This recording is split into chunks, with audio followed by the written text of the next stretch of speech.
Good morning, children.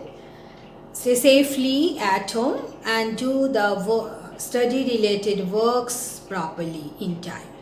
So, I'm starting the next chapter, Newton's laws of motion. Now, today, whatever I will discuss, means almost everything you studied in 9th standard also, 10th standard also. So, today we'll just do the recapitulation of what we studied in 9th and 10th standard. So first concept is coming in Newton's first law of motion. So according to Newton's first law of motion, you know, when a body is at rest, it tends to be at rest, or if a body is in motion in a specified direction with some velocity, then it tends to continue its motion along the same straight line with the same velocity until and unless compelled by an external unbalanced force acting on it. It means what? Newton's first law gives us two things. That what are the two things we get from Newton's first law? That is concept of inertia and definition of force. We get from first law the definition of force and concept of inertia. Now, what is the concept of inertia? The inability of a body to change its state of rest or state of motion, or the direction of motion by itself until and unless it is compelled by an external cause, which is called as force. It will just continue in its own state. Alright, so this is the inherent property of a body, due to which the body opposes any change in its state of rest or state of uniform motion, or any change in the direction of motion. So this inherent property due to which a body the body opposes any change in its state of rest or state of uniform motion or direction of motion, change in direction of motion is known as inertia. Alright, now you see in the definition of inertia what I said, that the body opposes state of rest, change in state of rest, then change in state of uniform motion, then change in direction of motion. So depending on these 3 points, we can consider there are 3 kinds of inertia, that is inertia of rest, inertia of motion and inertia of direction. Alright, now the question is, what is inertia of rest? The inherent property of the body due to which the body opposes any change in its state of rest is known as inertia of rest. Alright. Now, there are so many examples, all you studied in 9th standard, in our day-to-day life where we apply the concept of inertia of rest. Alright, what are the examples that you know? That whenever you just shake a branch of a tree, suppose you are shaking a branch of a mango tree to get mangoes from it. So when you are shaking the branch of a tree, mango tree, then what is happening? Just understand it. You are applying the force directly on the branch, and the fruit, means the mango, it is attached with the branch. You are not applying the force on the fruit. So when you are applying the force on the branch, then you can easily destroy the inertia of rest of the branch. But what is happening to the fruit, means the mango? The mango, due to inertia of rest, it tries to be in its own position. So what is happening? The branch, due to the force applied by you, moving from its position, but the mango is trying to be in its own position. So as a result, what is happening? The mango is getting detached from the branch, and then when it is getting detached from the under the gravity, it is falling down. So it is one example of inertia of rest. Then you know another example of inertia of rest. If you take a dirty quilt or dirty carpet, then how you just remove the dirt, remove dust from the carpet? By a stake, we beat it, isn't it? So you see, when we are beating the carpet, we are hitting the carpet directly.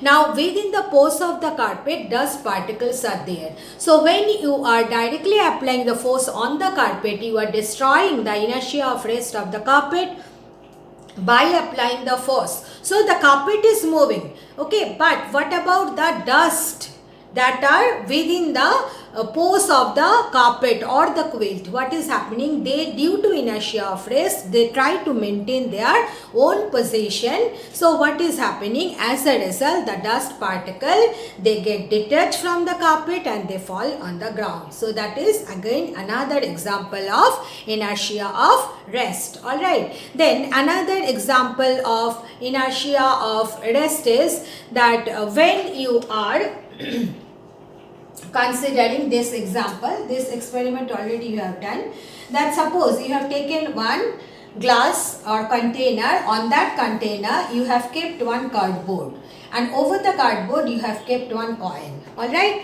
now if you flip the cardboard, alright, by a small force, then you will see the cardboard will move and the coin will also move. Cardboard will move and the coin will also move along with the cardboard. What I said, that when you are applying a small force and applying the force for a longer time, then what is happening? That cardboard and the coin, both of them will move. But if you just hit the cardboard momentarily with a large force, then you see what will happen. The cardboard will move, okay, but the coin, it will fall on the glass. Alright, why it is happening? When you are applying the force momentarily and you are applying a large force, then you are able to destroy the inertia of rest of the cardboard, but as the force you have applied for short duration of time, you won't be able to destroy the inertia of rest of the coin. So as a result, what will happen? The cardboard, you have destroyed the inertia of rest of the cardboard. Cardboard has moved, but the coin, due to its inertia of rest, what will happen? It will try to maintain its own position,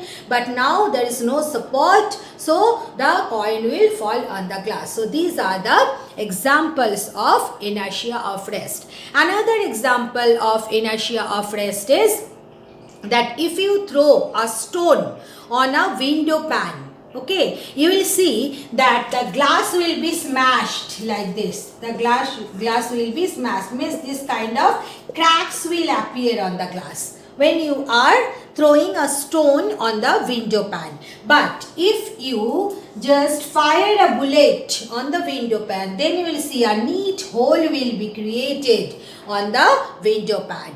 So why it is happening? When you are throwing the stone on the glass pane, then as the velocity of the stone is quite less, so what will happen? Time of interaction of the stone with the glass pane will be large. So this is the first point you have to mention. What is the first point you have to mention? The time of interaction of the stone with the window pane is large. So what will happen? As the time is large, it will be able to destroy inertia of rest of more number of glass molecules. So as a result, crack will appear or the window pane will be smashed. Alright, but in case of bullet, what is happening? When the bullet is fired, you know that speed of the bullet is much higher than speed of the stone. So what is happening? The time of interaction of the bullet is very less with the window pane. So within that small time of interaction, bullet will be able to destroy the inertia of rest of the glass molecules with which it is colliding or striking. Okay, but as the time of interaction is less, it will not be able to destroy the inertia of rest of the surrounding glass molecules. So what is happening? As a result, a neat hole is created. Alright, so whenever this kind of example you have to explain, you remember the points, that inertia of rest of which one are destroyed or maintained, that you have to mention. Is that clear? And in this case, what you have to mention, that in case of throwing a stone to the window pane, time of interaction is more. So, and you know, this is very easy to understand if I give you example in this way. If I take 20 minutes to explain one topic to a class, then you know that every student, almost every student present in the class, maybe willingly or unwillingly, will be able to understand that what Miss is teaching, isn't it? Miss, I will be able to reach to more number of students when I am providing more time to interact with my children. Alright, but when I am in hurry, I have to finish the portion, then in one day I am finishing half of the chapter, then what happens? I know that those who are very intelligent, those who are sitting in the front bench, those who are willing to study, and those who are putting more concentration, they only will be able to understand all the topics. Means what is happening, you see, when the time of interaction of the teacher with the student is less, then what is happening? In hurry, the teacher is explaining 3-4 topics within a short duration of time. Then what happens? Few children, teacher can reach to few children only. Few children can only understand what is taught. So the same thing, same way only it is here, but that now means the terminology, the proper terminology you have to use here. So what are the points I said? You have to use that here, time of interaction more, so it will be able to destroy the inertia of rest of more number of glass molecules. It will able to destroy the inertia of rest of the glass molecules with which it is colliding. Even it will be able to destroy the inertia of rest of the glass molecules surrounding glass molecules. So as a result, crack appeared and the glass window gets smashed. But in case of what is happening in this case, the time of interaction is less. So what is happening? The bullet, it will be able to destroy the inertia of rest of the glass molecules with which it is directly colliding or striking. Okay, so these are the few examples. Again, another example of inertia of rest, that you know, that suppose you are sitting within a train. Okay, passengers are sitting in a train. Suddenly, when the train starts moving, then you know what happens? What happens? That you lean in the forward direction. Why it happens? Because when you are sitting on the train, or the passenger is sitting on the train, then the full body of the passenger is at rest. But suddenly, when the train will start moving, then what will happen? Lower part of the passenger, as it is in direct contact with the train, will be in motion, but upper part, due to inertia of rest, will try to maintain its own position. As a result, you lean in the forward direction. Alright, then next is inertia of motion. So I have discussed few examples of inertia of rest. Then next one is inertia of motion. So what is inertia of motion? The inherent property of a body due to which the body opposes any change in its state of motion along specified direction with certain velocity. Alright, that is known as the inertia of motion. What are the examples? That you know that whenever passengers, that a train is moving with certain velocity, and then when the train suddenly stops, then you know that you lean in the backward direction. Why? This is the cause that when the train is moving, the passenger, the full body of the passenger within the train, sitting within the train or standing within the train are in motion. But when the train suddenly stops, then what happened? Lower part of the passenger, as it is in direct contact with the train, it will stop, but the upper part, due to inertia of motion, will try to move. As a result, they lean. Okay, then next one is that when a passenger just gets down from a moving train or moving vehicle, then you will see the passenger run for certain time. Why the passenger run for certain time? Because when the passenger is within the train or within the vehicle, within the moving vehicle, the entire body is in motion. Alright. So when suddenly the passenger is jumping out of the moving vehicle, then the moment the passenger's body touching the ground, it will try to come into rest, but the upper part will try to continue its inertia of motion. So just to keep the balance, passenger has to run certain distance. Again, you know that in athletics, all the athletes, what they do before taking the long jump, high jump, they run for a certain distance and then they take the long jump and high jump.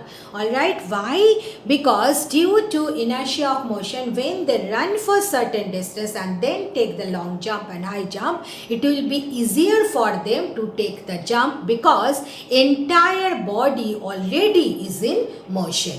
Alright, so these are the examples of inertia of motion. Then the next topic is inertia of direction.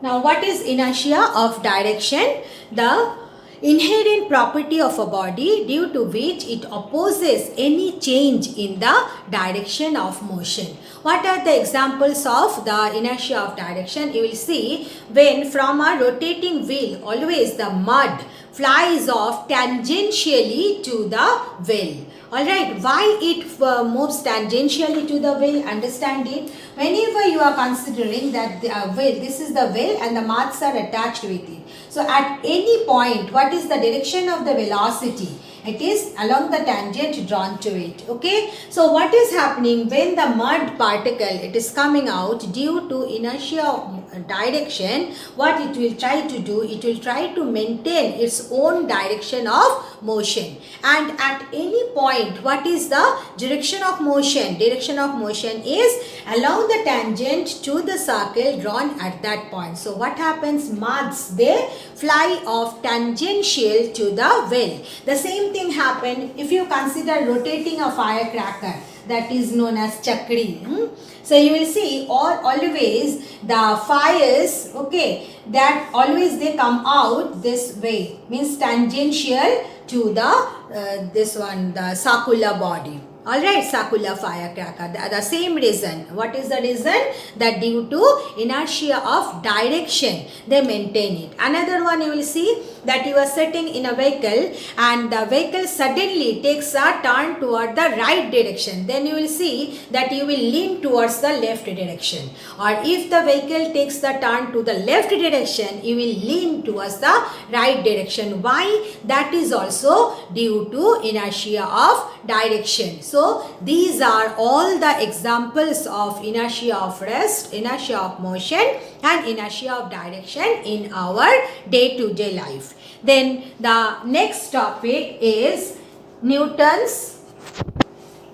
So from Newton's first law of motion, we can get, as I said, the concept of inertia that in details I discussed. Next we get the definition of force. So what is the definition of force? The external effect or cause, okay, which can change or tends to change the inertia of rest, inertia of motion or inertia of direction of a body is known as the force. So force is actually an external cause or effect. What it can do? It can do three things. One is can change the state of rest, can change the state of motion or can change the shape of the body, size and shape of the body. These are the three effects of force. And as you know that force generally we can classify into broadly two categories, that is contact force and non-contact force. Contact forces are forces which you can apply on a body by touching the body, that are known as the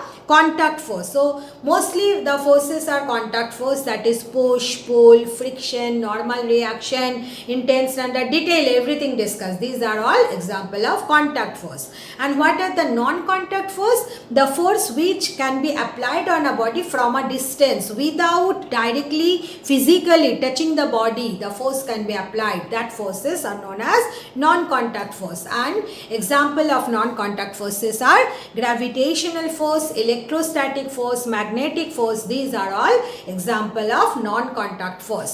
And you know that what is the common characteristics of the non-contact force? There are two common characteristics of the non-contact force, that for all non-contact forces, force is inversely proportional to square of the distance of separation between them. This is one common characteristics of all non-contact forces. Another common characteristics of non-contact forces are that the force acts along the line joining the centers of the two bodies. Then next concept is coming Newton's second law of motion. But in the Newton's second law of motion, we use one term, already you know it, that is linear momentum. So how we define linear momentum? Linear momentum is the product of mass and linear velocity. What is its SI unit? Kg meter per second. Alright. Now, what is the statement of the Newton's second law? The rate of change of linear momentum is directly proportional to the external force applied on it, and the change in momentum takes place along the direction of the force. I repeat, what is the statement of the Newton's second law of motion? That rate of change of linear momentum is directly proportional to the force applied on the body, alright, and the change in momentum takes place along the direction of the force. So you know, if you consider this, suppose there is a body of mass m moving with a velocity u and a force is F is applied on the body, then after some time the velocity will increase to v.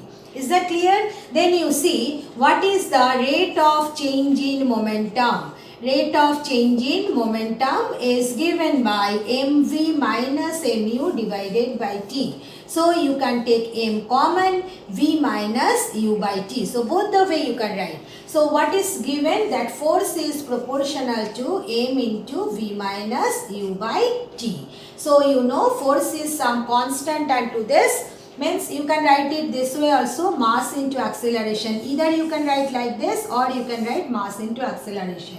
So you can write force is k into m into a. And what is the value of k? K value is 1, and the value of k is coming 1 from the definition of unit of force. What is the unit force? Unit force is that force which when acts on unit mass produces unit acceleration on the body. From that constant we get k is equal to 1. So from Newton's second law you are getting force is equal to mass into acceleration.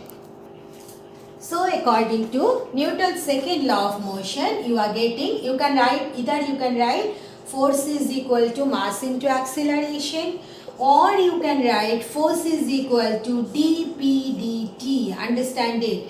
dp means change in. What is the meaning? This is the way we write in calculus. Okay, and I am very sorry that I could not discuss the mathematical analysis chapter. So you will study in maths later on. dp represent what? Change in linear momentum. dt represent what? Change in time. Means the time interval during which the force is applied. And when you are considering dp dt together, it is known as time derivative of linear momentum. What I said, dp dt, what is dp dt representing? Time derivative of linear momentum. Okay, so you can either write force is mass into acceleration, or you can write force is equal to dp into dt. So when you can write force is mass into acceleration, when you are considering the mass of the body is constant. Alright, and mass of the body will be constant under which condition? When the velocity of the body is much less than speed of light. And when you can write F is equal to dp dt, when mass of the system is not constant, then you can write it as force is equal to dp dt. Alright, and here acceleration we can write it as dv dt. You see, acceleration is what? V minus u. So what is V minus u? Change in velocity. Alright, so whenever we add the term d to means before any quantity, it means it represents the change in that quantity. Alright, so dv is the change in velocity and dt is the change in time. So dv dt, it is time derivative of velocity. So you can write acceleration is dv dt, force is mass into acceleration, or you can write force is equal to time derivative of linear momentum. Alright, now you know that from Newton's second law of motion you can get the units of forces. Alright, so first is coming absolute units of force. Okay, absolute unit of force. So in case of absolute unit of force, you know what is CGS unit of force? CGS unit of force is dyne. Alright, and how you can write 1 dyne? 1 dyne is equal to, according to this relation, m is 1 gram and acceleration is 1 centimeter per second square. So how you can define 1 dyne? 1 dyne is the force which, when acts on 1 gram of mass, produces 1 centimeter per second square acceleration. I repeat, 1 dyne is the force which, when acts on 1 gram of mass, produces 1 centimeter per second square acceleration. Then you know what is the SI unit of force. SI unit of force is Newton. Alright, and as it is the name of a scientist, that's why when you are writing the full form, n should be small, and when you are writing 1, it should be big. So how you can write 1 Newton? 1 Newton is equal to 1 kg into 1 meter per second square. So how you can define 1 Newton? 1 Newton is the force which, when acts on 1 kg mass, produces 1 meter per second square acceleration. Then what is the relation between Newton and dyne? 1 Newton is 1 kg into 1 meter per second square. So 1 kg is 1000 gram and 1 meter means 100 centimeter per second square. So you are getting 10 to the power 5 gram centimeter per second square means dyne. So 1 Newton is equal to 10 to the power 5 dyne. Next is coming the gravitational unit of force. Now the gravitational unit of force, it is coming from the concept of the weight of a body. Now according to our concept, you know, as force is equal to mass into acceleration and weight is nothing but the force exerted by earth on a body.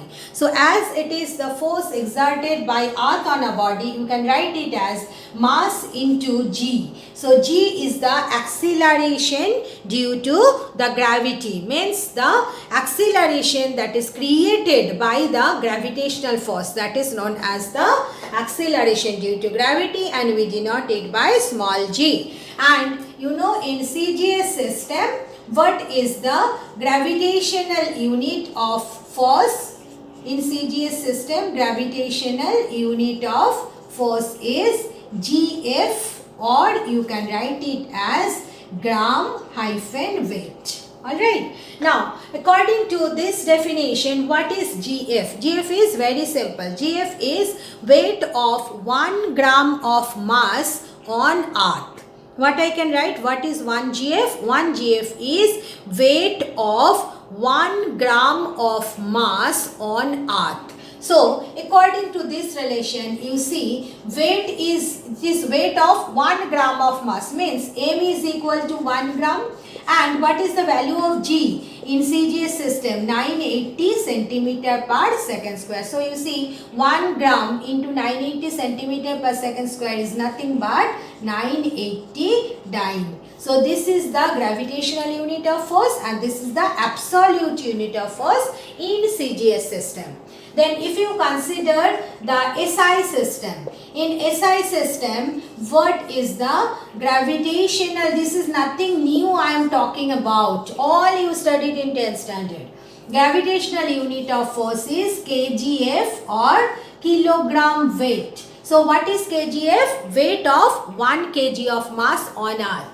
Alright, so how you can write what will be the weight of 1 kg of mass on earth? M into g. Now I said 1 kg of mass means what? M is equal to 1 kg. What is the value of g? 9.8 meter per second square. So how much you are getting? Kg meter per second square is Newton. So 1 kgf is equal to 9.8 Newton. This is a very important relation. The question comes this way, that mention or state the absolute unit and gravitational unit of force in SI system and find their relation. Then you have to write all these things. Okay, so these are the concept of the gravitational unit of force, absolute unit of force and their relations.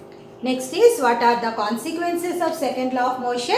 Now according to second law of motion, we have got force is equal to mass into acceleration. Alright. So you see, when mass you are taking constant, then what is happening? Force is directly proportional to acceleration. So if you plot force versus acceleration graph, what will be the nature of the graph? It will be a straight line passing through the origin. Then next you come, if you consider that acceleration is constant. So when acceleration constant, then force is directly proportional to the mass. So if you plot force versus mass graph, then it will be a straight line passing through the origin. Then third one is the most important one.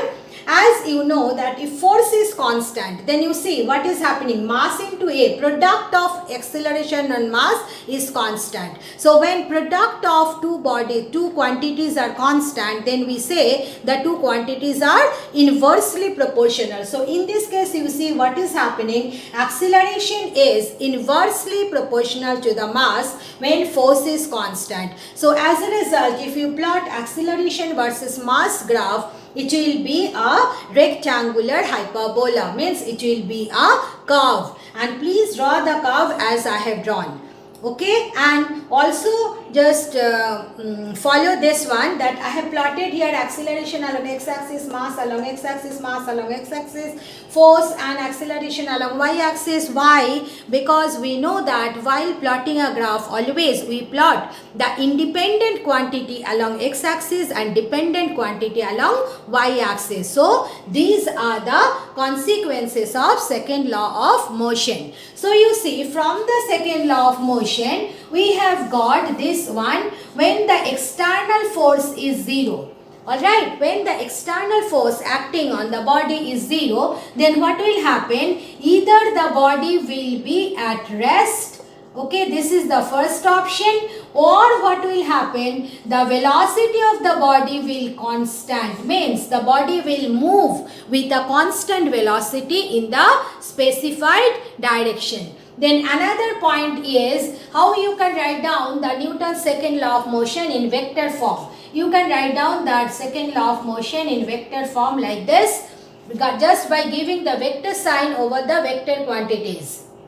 F is equal to mass into acceleration. Force is a vector quantity, acceleration is a vector quantity. So just give the vector sign, or you can write like this, F is equal to dp dt. So here you see force is a vector quantity, linear momentum, it is also a vector quantity. So this is the way you can write down the Newton's second law of motion in vector form.